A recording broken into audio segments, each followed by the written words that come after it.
Hello friends, मैं नीरज सोनी और 7 Apex career में आपका स्वागत है। और आज पढ़ रहे हैं हम कन्वोल्यूशन थ्योरम। आप जानते हैं कि इनवर्स लाप्लास ट्रांसफॉर्म हमने स्टार्ट कर लिया है और जो फर्स्ट सिब्लिंग प्रॉपर्टी था इनवर्स लाप्लास ट्रांसफॉर्म वो हमने पढ़ा हुआ है। फिर किसी भी लॉगरिथम फंक्शन या इनवर्स ट्रिग्नोमेट्रिक फंक्शन का जो लाप्लास फाइंड करना होता है उसी का फॉर्मूला भी हमने पढ़ा। और आज सबसे इंपॉर्टेंट टॉपिक है कन्वोल्यूशन थ्योरम, वो हम पढ़ेंगे।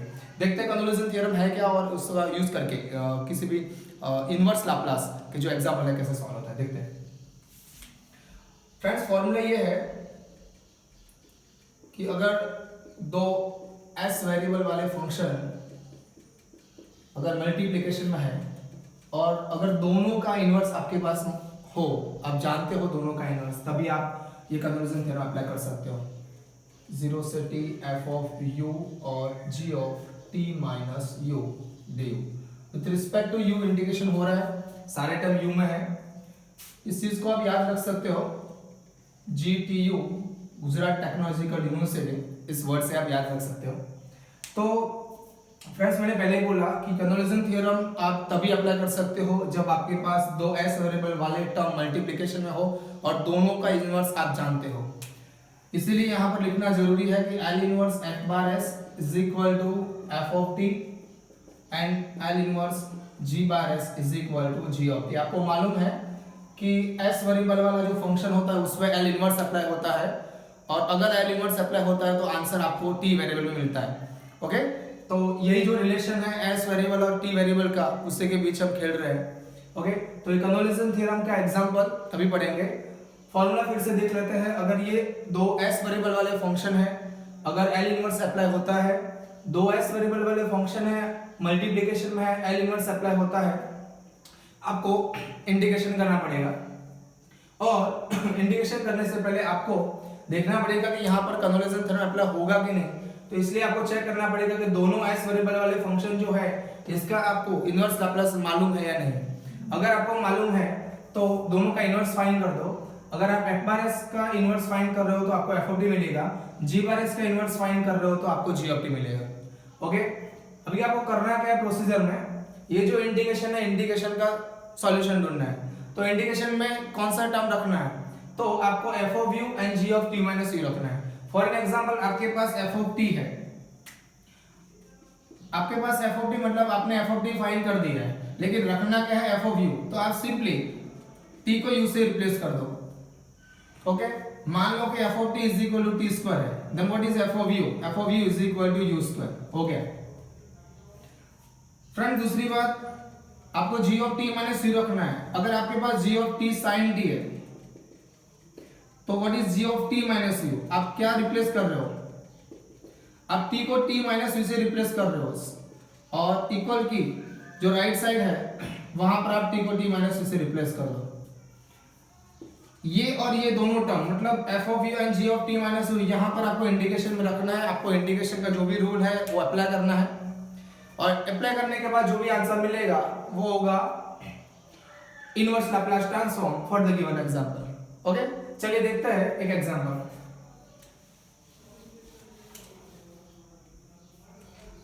Example number 1, find the inverse Laplace transform L inverse for a by s square plus a square whole square. Example थोड़ा कॉम्प्लिकेटेड है क्योंकि यहाँ पर इंटीग्रेशन करने के लिए आपको जो ट्रिग्नोमेट्रिक टर्म के जो रिलेशन है वो याद करने पड़ेंगे। आपको शायद मालूम होगा कि 2sc is equal to s plus s, 2cs is equal to s minus s, 2cc is equal to c plus c and minus 2ss is equal to c minus c। यहाँ पर मैं लिख देता हूँ, आप नोट डाउन कर लेना क्योंकि यहाँ पर एक चैप्टर में नहीं बहुत सारी जगह पर इसका यूज होने वाला है। तो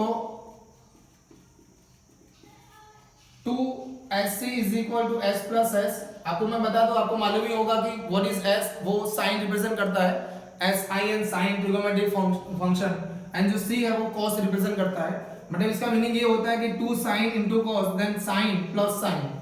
ओके, फिर 2cs होगा तो वो s माइनस s आएगा और फिर 2cc होगा तो c प्लस c आएगा और माइनस 2ss होगा तो वो c माइनस c आएगा। एक्चुअली इसे लिखते कैसे है, चलो मैं इसे समझा देता हूं कि अगर लिखा है 2 sin alpha into cos beta, कुछ भी हो सकता है, अल्फा और बीटा की जगह पर कुछ भी हो सकता है, कौन सा भी वेरिएबल हो सकता है। तो 2 sin alpha into cos beta is equal to, आप लिख सकते हो s प्लस s, मतलब दोनों साइन आएंगे तो क्या लिखेंगे साइन और बीच में प्लस है साइन, लेकिन जो ब्रैकेट किया है उसमें लिखना क्या है आपको याद रखना है 2sc is equal to s plus s तो लिख दिया, लेकिन यहाँ पर क्या लिखना है, जो ये अल्फा और बीटा है दोनों का एडिशन आएगा पहले और बाद में इसका माइनस आएगा, सब्ट्रैक्शन आएगा। तो ये याद करना जरूरी है क्योंकि सिर्फ यहाँ पर नहीं बहुत सारी जगह पर इसका यूज होता है। तो चलिए देखते हैं ये एग्जांपल।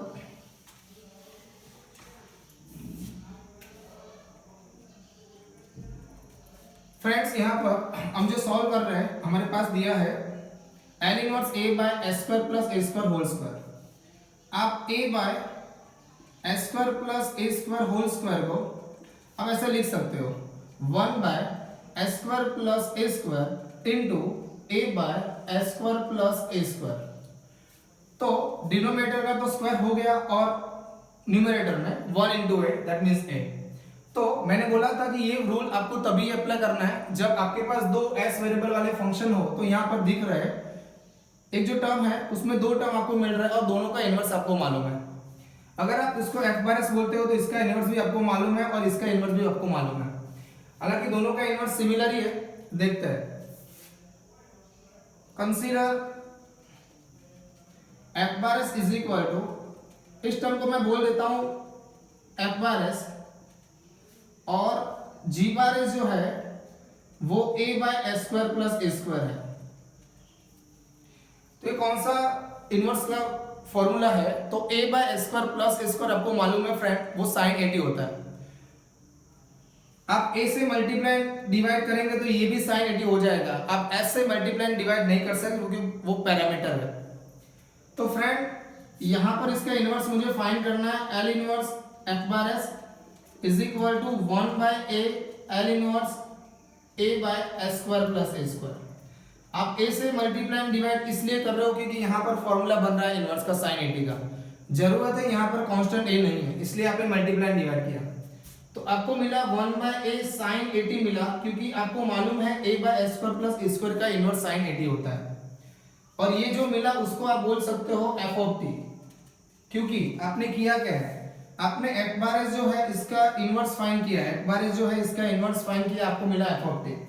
सिमिलर फ्रेंड यहाँ पर डायरेक्टली दिया हुआ है inverse form, then L inverse g bar s is equal to L inverse a by s square plus a square और आपको मिलेगा sin 80, अगेन sin 80 और ये हो जाएगा आपका g ऑफ t।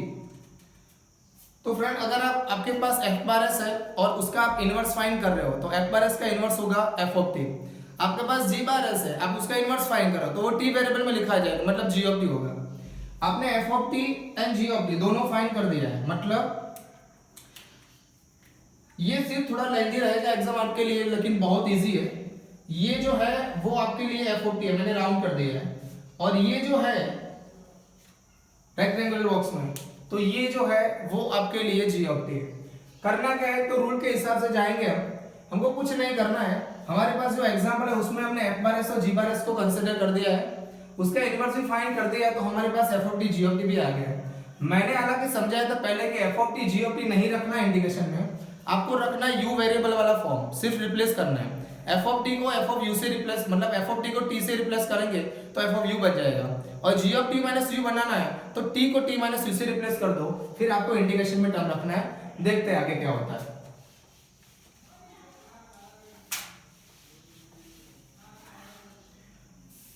तो फ्रेंड हम लिखेंगे from convolution theorem. Convolution theorem में फ्रेंड्स क्या होता है, दो s वेरिएबल वाले फंक्शन है, दोनों का इनवर्स मालूम है तभी आप ये फाइंड कर सकते हो। तो L inverse f bar s into g bar s is equal to, we can write 0 to t f of u into g f t minus u du, जहां पर अब इसे इक्वेशन नंबर 1 भी दे सकते हो और यहां पर लिख सकते हो कि L inverse f bar s is equal to f of t and L inverse g bar s is equal to g of t। ये हमने पूरा रूल इसलिए लिखा है कि पूरा प्रोसीजर हमें समझ में आगे कि आगे करना क्या है।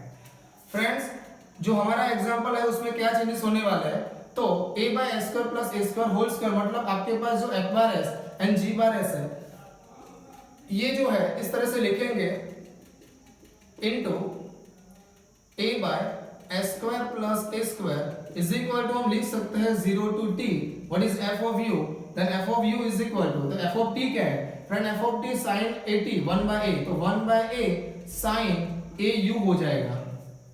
क्यों होगा ऐसे, f of t 1 by a sin at है, मैंने बोला था अगर मुझे f ऑफ t की जगह पर f ऑफ u लिखना है, जहां जहां t दिखाई देगा वहां पर मैं u से रिप्लेस कर दूंगा, and friend into g of t minus u, तो g ऑफ t क्या है sin at है, तो यहां पर मैं लिखूंगा sin a और t जहां दिखाई देगा मैं t माइनस u कर दूंगा। अगर आपको समझ में ना आए तो मैं रीजन लिखता हूं। इसका रीजन ये है कि अगर मेरे पास f of t is equal to 1 by a sin at है and then f of u लिखना है तो 1 बाय a sin au हो जाएगा, बिकॉज आपने t को u से रिप्लेस किया है। फ्रेंड्स g ऑफ t हमारे पास क्या है, तो वो अगेन sin at है, तो अगर आपको g of t minus u लिखना है, आप क्या कर रहे हो, t को t माइनस u से रिप्लेस कर रहे हो, सामने भी वही चेंजेस होगा, sin a t को आपने t माइनस u से रिप्लेस कर दिया।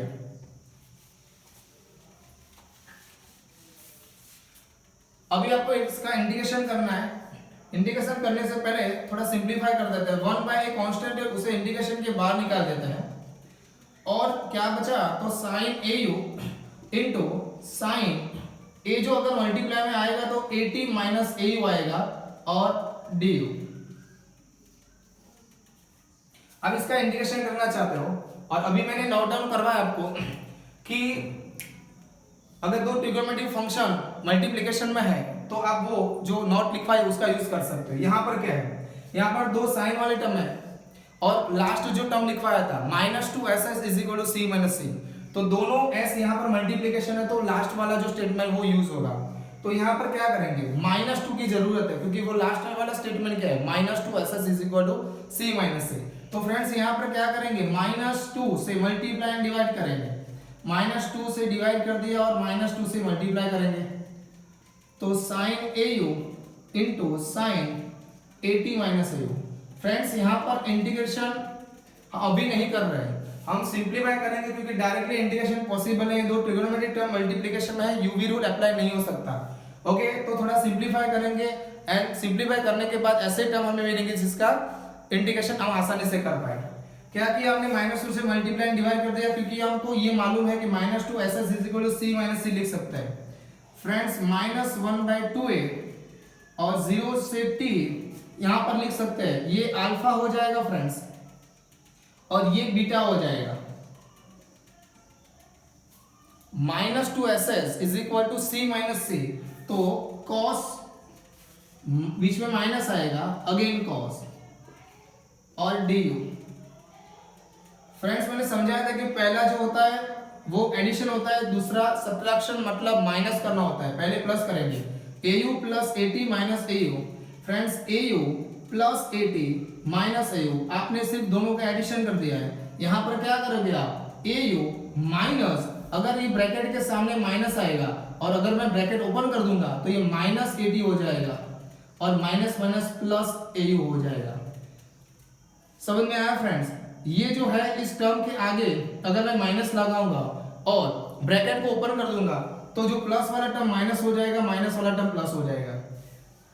सिंपलीफाई करते जाएंगे और फाइनली वहां तक पहुंचेंगे जहां से इंटीग्रेशन करना पॉसिबल हो जाए। तो हमें मिला -1/2a 0 से t। फ्रेंड्स au एंड ये दोनों टर्म निकल जाएंगे, आपको मिलेगा cos at, au minus au निकल जाएगा, minus cos, friends au plus au, तो आपको मिलेगा 2au एंड -at और integration with respect to u is equal to -2a 1/2a।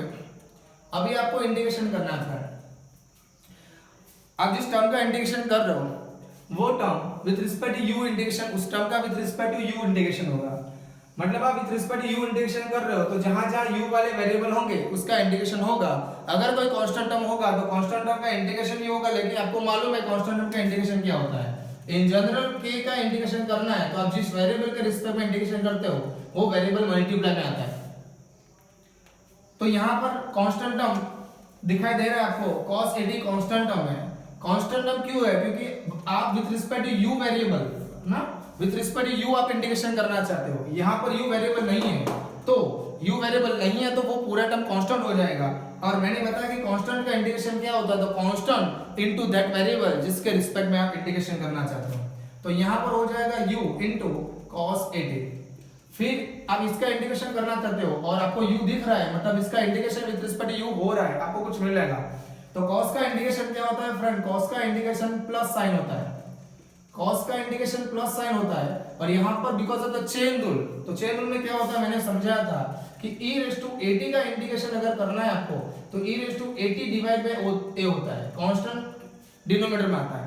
वैसे ही यहाँ पर एक्चुअली हो क्या रहा है, इंटीग्रेशन कर रहा हूं मैं, इसका इंटीग्रेशन cos का इंटीग्रेशन साइन किया, लेकिन ये टर्म जो है तो चेन रूल अप्लाई होगा। चेन रूल में एक्चुअली होता क्या है कि अगर साइन au लिखा है विद रिस्पेक्ट यू इंटीग्रेशन कर रहे हैं तो आपको मालूम है, इससे समझाता हूं, cos से समझाता हूं। cos au लिखा है फ्रेंड, cos au का इंटीग्रेशन क्या होगा? तो सिंपली cos का इंटीग्रेशन हमें मालूम है sin au, और फिर डिवीजन में क्या रखेंगे, तो जो थीटा है हम with respect u variable integration कर रहे हैं, u के अलावा जो भी टर्म होगा वो पूरा टर्म हमने u सोच लिया फिर इंटीग्रेशन किया है, मतलब जो टर्म है उसका दोबारा डेरिवेटिव किया जाता है ना। अगर वेरिएबल ना हो और वेरिएबल का पूरा फंक्शन हो तो चेन रूल अप्लाई होता है। तो यहाँ पर ऐसा ही है, एक सिंपल u नहीं है ना, पूरा टर्म है 2au - 80, तो इसका दोबारा डेरिवेटिव होगा। तो वैसे ही यहाँ पर au का डेरिवेटिव क्या आएगा? a आएगा, वो कहाँ पर रखना है? डिवीजन में रखना है, डिनोमिनेटर में रखना है। वैसे ही यहाँ पर क्या होगा, आपने cos इसको आपने समझ लिया u है, पूरा जो ब्रैकेट है आपने समझ लिया u वेरिएबल है, तो cos u का इंटीग्रेशन आपने sin u कर दिया, लेकिन वो सिंपल u वेरिएबल नहीं है तो पूरा टर्म का इंटीग्रेशन डिनोमिनेटर में रखा जाएगा। तो डेरिवेटिव क्या होगा, सॉरी पूरा टर्म का डेरिवेटिव रखा जाएगा। तो डेरिवेटिव क्या होता है, तो 2a into 1, क्योंकि u का डेरिवेटिव 1 होता है विद रिस्पेक्ट टू u, और यहाँ पर तो u है ही नहीं तो डेरिवेटिव कांस्टेंट टर्म का 0 होता है, तो आपको मिलेगा 2a। तो यहाँ पर रीजन लिखा है कि अगर अपना चेन रूल अप्लाई करोगे, it means chain rule in integration. Friends अभी कुछ करना नहीं, अपर लिमिट लोअर लिमिट रखना है, आपको आसानी से आंसर मिल जाएगा। तो -1/2a and upper limit minus lower limit, upper limit minus lower limit. Upper limit t है, आपने with respect to u variable integration किया है फ्रेंड, और आप जिस वेरिएबल के रिस्पेक्ट में इंटीग्रेशन करते हो उस वेरिएबल की जगह पर आपको रिस्पेक्टिवली पहले अपर लिमिट रखा जाता है, फिर बीच में माइनस आएगा, फिर लोअर लिमिट रखा जाएगा। अब u की जगह पर t रखो पहले, तो t into cos 80, फिर बीच में माइनस आ रहा है, और यहाँ पर u की जगह पर आप t रखोगे तो 280 - 80 ना, 280 - 80 मतलब दो में से एक माइनस होगा तो 1 बचेगा, तो आपको sin 80 मिलेगा, और डिवीजन में 2 है। फिर से मैं समझा रहा हूं कि t वेरिएबल आप रख रहे हो u की जगह पर, ओके, 280 - 80 आपको sin 80 मिला। अभी आप रख रहे हो 0 u की जगह पर, तो आपने रख दिया 0 तो ये 0 हो जाएगा, 0 into समथिंग 0, एंड माइनस आपने u की जगह पर 0 रखना है तो u की जगह पर 0 रखा आपने, ये पूरा टर्म 0 हो जाएगा, -80, तो आपको मिलेगा sin of -80 डिवाइड बाय 2 है। फ्रेंड थोड़ा सिंपलीफाई कर देंगे, फाइनल आंसर तक पहुंच गए हम। t into cos 80 minus sin 80 divide by 2 है, माइनस माइनस प्लस हो गया, और sin -80 डिवाइड बाय 2 है, माइनस माइनस प्लस है। अभी आपको अगर मालूम होगा कि sin जो है वो ऑड फंक्शन होता है, ऑड फंक्शन का मीनिंग क्या होता है, मैं रीजन का साथ लिखूंगा। तो finally t cos 80 minus sin 80 divide by 2 है, और आगे एक माइनस आ जाएगा, sin 80 डिवाइड बाय 2 है। तो फ्रेंड साइन ऑड फंक्शन है, इसका meaning sine of minus theta is equal to minus of sine theta होता है। कॉस में ऐसा नहीं होता है, क्योंकि कॉस जो इवन फंक्शन है, it means sine odd function है, ऑड फंक्शन है। ऑड फंक्शन में क्या होता है, जो थीटा अभी जो माइनस होता है वो आगे, मतलब पूरा जो टर्म है उसका आगे माइनस आ जाएगा। तो यहाँ पर दो टर्म सेम नजर आ रहा है आपको, तो फाइनली आपका आंसर होगा -1/2a और t cos 80 -2 times sin 80 divide by 2a। ये दो टर्म रिपीट हो रहे हैं, तो अगर ये a होता और ये होता तो a प्लस 2a होता। वैसे मैंने लिखा है कि 2 बार sin 80/2a। अब ये दो निकल जाएंगे तो आपके पास बचेगा t cos 80 माइनस 2 निकल गया तो sin 80 divide by a। Friends, ये हो गया हमारा कन्वोल्यूशन थ्योरम। हालांकि ये थोड़ा सिंप्लीफिकेशन में थोड़ा आपको टफ लगेगा, लेकिन अगर आप अच्छे से पहले से समझ के मैंने रीजन भी साथ साथ में लिखा है, अगर पहले से आप अच्छी तरह समझ जाओगे तो ये आपको बहुत इजी लगेगा, क्योंकि वन बाय वन स्टेप आप करते जाओगे, आराम से आप आंसर तक पहुंच जाओगे। अभी थोड़े जो बेसिक फंडा है वो भी आपको याद करने पड़ेंगे, क्योंकि साइन जो ऑड फंक्शन होता है, कॉस इवन होता है, अपर लिमिट लोअर लिमिट का जो बेसिक फंडा है। फिर हमने लिखा है 2s = s + s लेकर -2ss = c - c। I hope friends आपको ये पूरा कन्वोल्यूशन थ्योरम समझ में आ गया होगा, और ये बहुत इंपॉर्टेंट टॉपिक है, अच्छे से आप पढ़ लेना। अब अगर आपको कोई दिक्कत आ रही है आप कमेंट बॉक्स में मुझे बोल सकते हो। Thank you friends, bye.